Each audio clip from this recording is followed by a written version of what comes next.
আসসালামু আলাইকুম দর্শক বন্ধুরা, কেমন আছেন সবাই? দেশ এবং দেশের বাইরে যেখান থেকে এই মুহূর্তে আমাদের আজকের এই প্রোগ্রাম দেখছেন সকলকে স্বাগত জানাচ্ছি। দর্শক বন্ধুরা, আজকে আমরা ঘুরতে ঘুরতে চলে এসেছি মুন্সিগঞ্জ জেলার শ্রীনগর উপজেলার মান্দ্রা গ্রামে। এই গ্রামে প্রায় অর্ধ শতাধিক পরিবার রয়েছে যারা গবাদি পশু লালন পালনের সাথে জড়িত। প্রত্যেকটা বাড়িতে কম বেশি তারা দুগ্ধগাভী লালন পালন করে। এই গবাদি পশু লালন পালন করে উৎপাদিত দুধ মুন্সিগঞ্জ সহ ঢাকার বিভিন্ন জায়গায় তারা সরবরাহ করে আসতেছেন।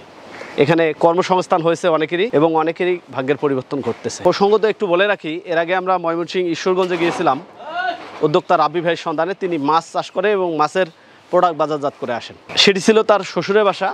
আজকে আমরা এই মান্দ্রায় এসে রাব্বি ভাইয়ের দেখা পেয়েছি। এটি হচ্ছে তার নিজ জন্মস্থান। রাব্বি ভাই নিজেও গবাদি পশু লালন পালন করে, পাশাপাশি বাইরের দেশ থেকে গবাদি পশু স্বাস্থ্য রক্ষায় দুটি প্রোডাক্ট তিনি নিয়ে এসেছেন, যেগুলো গবাদি পশুকে খাওয়াচ্ছেন। এগুলো থেকে নাকি অত্যন্ত ভালো রেজাল্ট পাচ্ছেন তিনি। এখানে দুধের গাভীর পাশাপাশি অনেকেই গরু মোটা তাজাকরণ করেন। তো রাব্বি ভাই একই সাথে দুধ গাভী লালন পালন করতেছে, পাশাপাশি তার ফ্যাটেনিং ফার্ম রয়েছে যেখানে গরুগুলো মোটা তাজাকরণ করা হচ্ছে। আজকে আমরা তার সাথে কথা বলবো, তার দুধ গাভী পালনের বিভিন্ন বিষয় জানবো। সেই সাথে এখানে যে দুধ গাভীগুলো লালন পালন হচ্ছে, এই গাভী লালন পালন করে তারা কতটা ভালো রয়েছে, দুধগুলো কোথায় যাচ্ছে, কীভাবে বিক্রি হচ্ছে, গবাদি পশু লালন পালনে কোনো সমস্যা হচ্ছে কিনা সব বিষয়ে জানার চেষ্টা করবো। আশা করছি ভিডিওটি না টেনে পুরোটি দেখবেন। চলুন শুরু করা যাক।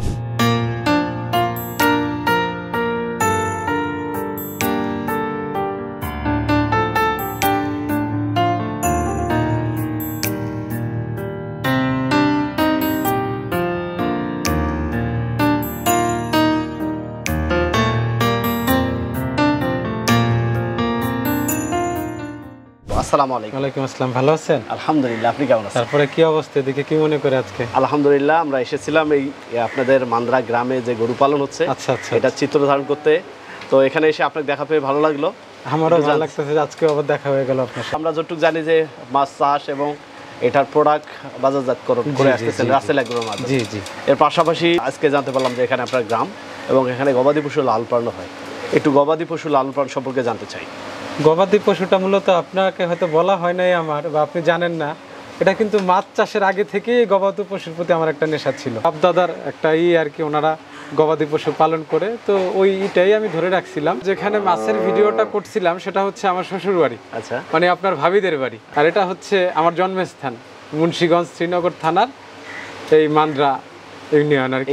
এখানে হচ্ছে আমার জন্মস্থান। এখানে বেড়ে ওঠা, ছোট থেকে বড় এইখানেই বেড়ে ওঠা আমার। আচ্ছা, এখানে আঙ্কেল আন্টি এখানেই ছিল? এইখানেই, বাট আমার বাবা নেই, বাবা মারা গেছে আজকে প্রায় 8 বছরের মতো। আমার আম্মা আছে। বিজনেসের কারণে ঢাকাতে থাকা হয়, কিন্তু এই গবাদি পশুর টানে প্রত্যেক সপ্তাহে, কোনো সপ্তাহে দেখা যাচ্ছে ময়মনসিংহ যাই, কোনো সপ্তাহে আবার মুন্সিগঞ্জে আসি, কারণ ওইখানে হচ্ছে মাছের প্রজেক্ট আর এখানে হচ্ছে গরুর শেড। চমৎকার, ভালো লাগলো। এই গ্রামে তো কম বেশি সবাই গরু লালন পালন। এই গ্রামে বলতে আমি যদি বলি যে এই গ্রামে 50টা ফ্যামিলি থাকে বা 50টা পরিবার থাকে, 45টা পরিবারই গবাদি পশু পালনে তারা খুব আগ্রহী, এবং যার না আছে তারও 2টা গরু আছে। আচ্ছা, কম বেশি সবাই গরু, কম বেশি সবাই মোটামুটি এখানে খামারি। দুধের গাভী লালন পালন হচ্ছে না? না, এখানে আপনার দুধের গরুর পাশাপাশি আপনার ষাঁড় গরু যেটা, ওটারও আমার ওই সাথে ওটা সেটা আলাদা। এখানে তো অনেক দুধের গাভী দেখতে পাচ্ছি। এটা কম বেশি তো সবগুলাই দুধ দেয়? হ্যাঁ ইনশাআল্লাহ, কম বেশি। কেমন দুধ হচ্ছে এখন দৈনিক? এটা এভারেজ দেখা যাচ্ছে 18 থেকে 20 কেজি দুবেলা করে প্রত্যেকটা গাভী? প্রত্যেকটায়, আবার 3 বেলাও মাঝে মাঝেই করি আমি। গাভীর দুধগুলো কোথায় যায়? এটা হচ্ছে আমাদের এখানে লোকাল বাজার আছে, বা ঢাকা শহরে দেখবেন আপনার অনেক মিষ্টি, নাম করা মিষ্টির ব্র্যান্ডের শপ আছে, ওগুলা প্রত্যেক দিন ওই দুধ ঢাকাতে যায়, ম্যাক্সিমাম লোকাল বাজারে সেল হয়। তবে ম্যাক্সিমাম মিষ্টি যেইগুলো কোম্পানিগুলো, ওরাই আমাদের কাছ থেকে দুধ নিয়ে যায়।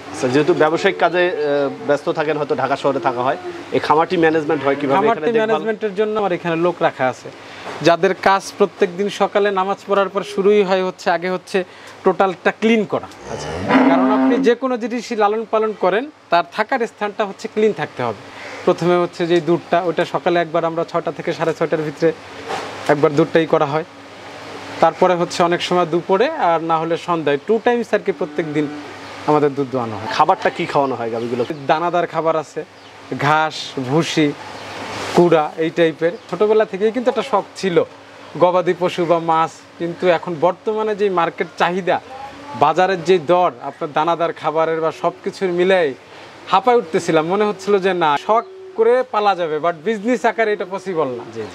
কিন্তু তখনই আমি তো ওই যে মাছ চাষের যে এইটা আপনি দেখছেন প্রোগ্রামটা, আমার এক ফ্রেন্ড থাকে আবার ব্রাজিলে, লিটন ডি কস্টা।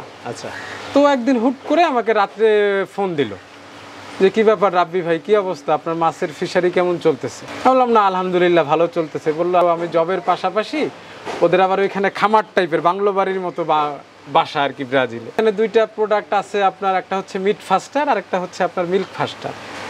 এই প্রোডাক্ট দুইটা খুব ভালো কাজ করতেছে ব্রাজিলে। তো আপনি যেহেতু বাহিরের প্রোডাক্ট সোর্সিং নিয়ে কাজ করেন, এটা একটু বাংলাদেশে দেখতে পারেন ব্রাজিলের মতো এইভাবে রেজাল্ট আসে কিনা। তো আমি বললাম আগে তুমি স্যাম্পল পাঠানোর ব্যবস্থা করো, আমি কাজ করার আগে আমি আমার খামারে অ্যাপ্লাই করব, দেখবো যে এটা কার্যকারিতাটা কতটুকু আসে। এটা হচ্ছে আরও 4-5 মাস আগের কথা। তো এই কথা বলার পরে 15-20 দিন চলে গেল। তো যে কোনো এক ওয়েতে স্যাম্পলটা পাঠাইলো। আমি 1 মাস খাওয়ানোর পরে আমি দেখলাম যে নর্মাল যে দানাদার খাবারগুলা বা ঘাস, কুড়া, ভুসি, ম্যাক্সিমাম তো আপনার দানাদার খাবারটাই এখন 65 থেকে 70 টাকা কেজি পড়ে। ওইটার থেকে এটার কস্টিং আমার কম আসতেছে। যেদিন থেকে আমি এই ব্রাজিলিয়ান মিল্ক ফাস্টারটা খাওয়াচ্ছি গরুকে, আপনি অবাক হবেন, আপনার 2 থেকে 2.5 গুণ দুধ বেড়ে গেছে। আর পাশাপাশি আমার গরুর যে একটা আছে যে দুর্বলতাটা, ওই দুর্বলতাটা আমি দেখতে পাচ্ছি না। মুখে যে একটা অরুচি ভাব থাকে ওটাও কেটে গেছে। একটা বদ হজমের ব্যাপার থাকে গরুর, পাতলা পায়খানা, এই জিনিসটা নিয়ে কিন্তু আমরা খামারিরা অনেক ভুগি। এবং গাভী গরু সম্পর্কে আমাদের আরও কিছু প্রবলেম ফেস করতে হয়। অনেক সময় দেখা যাচ্ছে ফুল ঝরে যায়। এই মিল্ক ফাস্টারটা ব্যবহারের ফলে কিন্তু ওই প্রবলেমটাও আমি হচ্ছে না আমার গরুর। ম্যাস্টাইটিস যেই রোগটা আমাদের ঘায়েল করে ফেলে, ওলান ফুলে যায়, ওলানের বন্ধ হয়ে যায়, ঘা হয়, এই টাইপের প্রবলেমগুলো এই মিল্ক ফাস্টারটা ব্যবহারের পরের দিন থেকে আমার আর ফেস করতে হচ্ছে না। ওইখানে যে কালো গরুটা দেখতেছেন না, ওটার এই সমস্যাটা ছিল। ইনশাআল্লাহ আল্লাহর রহমতে দেখলাম 10 থেকে 15 দিনের ভিতরে ওই ওলান ফোলাটা ঠিক হয়ে গেছে। আমি তো অবাক। এটা ব্যবহারের নিয়মও খুবই ইজি। ধরেন অ্যাজ ইউজুয়াল নর্মাল যে খাবারটা আমরা দেই কুড়া ভুসি, এটার সাথে আপনার লাইভ ওয়েট যদি গরুর 100 কেজি হয়, তাহলে সকালে 15 গ্রাম, বিকেলবেলা 15 গ্রাম, প্রতিদিন 30 গ্রাম করে দিলেই হচ্ছে। আর এটা যে সাশ্রয় হচ্ছে, আমার দানাদার খাবারে যে একটা কষ্ট যাইতো তার অর্ধেকেরও নিচে নেমে আসছে। 60% খাবার সেভ হচ্ছে আমার এই মিল্ক ফাস্টার যেদিন থেকে ব্যবহার করতেছি। আচ্ছা, এতে করে গরুর স্বাস্থ্য কতটা ভালো থাকতেছে? গরু সতেজ থাকতেছে, ওর অ্যান্টিবডি তৈরি হচ্ছে, পাশাপাশি হচ্ছে ওর হজম ক্ষমতা বাড়ছে। এটা কি নিজের গরুকে খাওয়ানোর জন্য নিয়ে আসছেন না? না না, এটা নিজের গরুকে। আপনি যদি আমার গ্রামে যদি 50টা ফার্ম থাকে, এখানে 40টা ফার্মে এটা এখন ব্যবহার করে। আমি তো ঢাকাতে থাকি, ব্যবসার কারণে ঢাকাতে থাকতে হয়। তো আমার যারা লোক আছে এখানে এসে জিজ্ঞেস করে কি ব্যাপার। আগেও তো দেখতাম যে এই যে ম্যাস্টাইটিস যে প্রবলেমটা, এটা অনেক ফেস করতা তোমরা, এখন তো দেখতেছি যে এটা তোমাদের এই প্রবলেমটা ফেসই করতে হয় না। তোরা বলে যে বস একটা প্রোডাক্ট আনছে, আইনা ওইটা অ্যাপ্লাই করার পরে দেন এখন আর আমাদের ওই প্রবলেমটা ফেস করতে হয় না। তো অনেক খামারেই আমাকে ফোন দেয়। আমি আমার চেষ্টা করি যে আমার পাশাপাশি যেন তারাও উপকৃত হয়, তাদের যতটুকু সময় বের করে সময় দেওয়ার ওটা আমি দেওয়ার চেষ্টা করি তাদের। রাব্বি ভাই মাশাআল্লাহ সুন্দর গরু তৈরি। জি আলহামদুলিল্লাহ, আপনাদের দয়া, আল্লাহর রহমতে। এখানে আপনার 150 কেজি থেকে শুরু করে লাইভ ওয়েট 700 কেজির মতো আছে আল্লাহর রহমতে অ্যাভারেজ। এগুলো কি কোরবানির জন্য? 2টা টার্গেট। এক হচ্ছে মেন টার্গেট হচ্ছে আমি কুরবানিতে সেল করি, আর বছরের মাঝামাঝি টাইমে একটা সেল করি। ভাই কি খাওয়াচ্ছে এখানে এখন? এখানে হচ্ছে যে গমের ভুসি, কুড়ার ভুসি, আচ্ছা, এগুলো মিক্সড যেই খাবারটা, এই টাইমটায় এই ফ্যাটেনিং গরুগুলাকে আমি দিই দুপুর টাইমটায়। আচ্ছা, মাশাআল্লাহ সুন্দর সব গরু। মোট গরু কয়টি আছে এখানে? সর্বমোট 25 থেকে 26টার মতো হবে। এখানকার ম্যানেজমেন্টটা কিভাবে হয় দেখভাল? এইখানকার ম্যানেজমেন্টটা আমি ওই যেটা গাভী গরুর জন্য যে সেটটা দেখাইলাম, ওইখানের জন্য আলাদা লোক রাখা আছে, এটার জন্য আলাদা 2-1 জন রাখা আছে। আচ্ছা, চমৎকার। এই খাদ্য ব্যবস্থাপনাতে বলছেন যে দানাদার দিচ্ছেন, এর পাশাপাশি আর কি খাওয়া হচ্ছে? এত সুন্দর সুস্থ সবল গরু রেডি করে। দানাদার খাবারের পাশাপাশি এখন আপনি তো জানেন যে এগ্রিকালচার সেক্টরটায় এটার কিন্তু বাজেট কিন্তু অনেক হাই হয়ে গেছে। আচ্ছা, যেটা হিমশিম খাচ্ছি আমরা। ওই যে আমি আপনাকে গাভী গরু যেটা যে বললাম যে মিল্ক ফাস্টার যে প্রোডাক্টটা ব্যবহার করতেছি, আবার এই ফ্যাটেনিং গরুর জন্য হচ্ছে এই যে প্রোডাক্টটা আপনার মিট ফাস্টার। আচ্ছা, এইটা ব্যবহারের ফলে আমার দানাদার যে খাবারটা বা যে কস্টিংটা এই ফ্যাটেনিং সেটের ক্ষেত্রে যাইতো গরুর ক্ষেত্রে, প্রায় 60% সেভ হচ্ছে আমার। আর এই মিট ফাস্টারটা খাওয়ার ফলে আমি যেটা চেঞ্জ দেখতে পাচ্ছি বা বুঝতেছি যে খুব দ্রুতই আপনার গরুর ওজনটা বৃদ্ধি পাচ্ছে। আর পাশাপাশি যে সমস্যাগুলো ফেস করতাম আমি পূর্বে, যেরকম গরুর বদ হজম, পাতলা পায়খানা এবং ওদের যে দুর্বলতাটা, এটা কেটে গেছে। সকল প্রকার রোগ প্রতিরোধ ক্ষমতা এটার মাধ্যমে বাড়ছে গরুর অনেকাংশে। আচ্ছা, আপনার ধাতু ক্ষয় একটা বড় রোগ, যারা আমরা ফ্যাটেনিং গরুগুলা খামারি যারা আছি আমরা জানি ধাতু ক্ষয়, এই ধাতু ক্ষয়টা রোধ করতেছে, দুর্বলতাটা কাটাচ্ছে এবং খুব দ্রুত এটার মাংসটা বৃদ্ধি পাচ্ছে। নর্মাল আমরা যে খাবারগুলো খাওয়াই দানাদার খাবারে, আমি একটা হিসাব করে দেখলাম 6 থেকে 7 মাসে যেই গরুর গ্রোথটা আসে, এটা খাওয়ানোর পরে 2 থেকে 3 মাসে আমি ওই গ্রোথটা পাচ্ছি। আগে আমার যে কস্টিংটা আসতো দানাদার খাবার এখন পার কেজি 65 থেকে 70 টাকা পড়ে, আর এটার পাশাপাশি রেগুলার যে খাবারগুলা মানে আমার কস্টিং লেভেলটা অনেক হাই হয়ে গেছিলো। মিট ফাস্টারটা যেদিন থেকে ব্যবহার করতেছি ওই দিন থেকে আমার মনে হচ্ছে যে 50 থেকে 60% কস্ট আমার অটোমেটিক কমে গেছে। ব্যবহারে খুবই ইজি। আমি আপনার নর্মাল যেই খাবারগুলো দেই কালে এবং মূলত ওই যে এই টাইমটায় 12টার দিকে আবার সন্ধ্যার আগে যে খাবারটা দেই, আপনার লাইভ ওয়েট 100 কেজির সাথে আপনার সকালে 15 গ্রাম আবার বিকেলে 15 গ্রাম, মানে আপনি প্রত্যেক দিন 30 গ্রাম করে এটা দিতে পারতেছেন।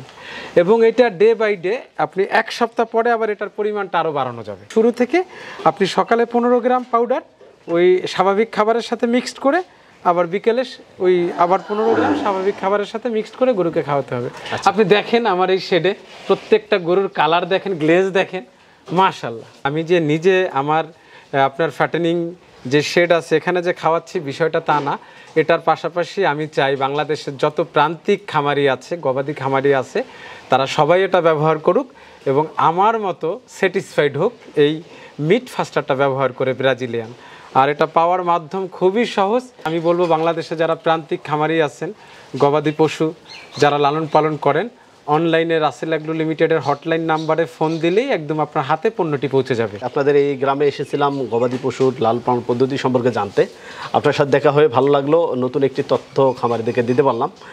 আপনি ভালো থাকবেন, সুস্থ থাকবেন ইনশাআল্লাহ। আপনিও দোয়া রাখবেন।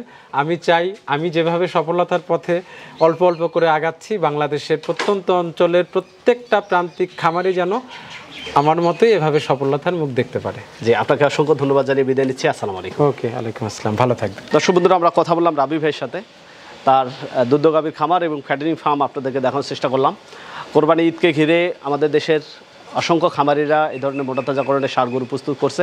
পাশাপাশি আমাদের দেশের ডেইরি সেক্টরটাও কিন্তু এখন দিন দিন ডেভেলপ হচ্ছে। খামারিদের অক্লান্ত পরিশ্রমের ফলে এই সেক্টর এগিয়ে যাচ্ছে এবং আমাদের দেশের কৃষি অর্থনীতি সমৃদ্ধ হচ্ছে। এখন আমরা অনেক ফুড সাপ্লিমেন্ট বাজারে দেখতে পাচ্ছি, বাজারে আসতেছে।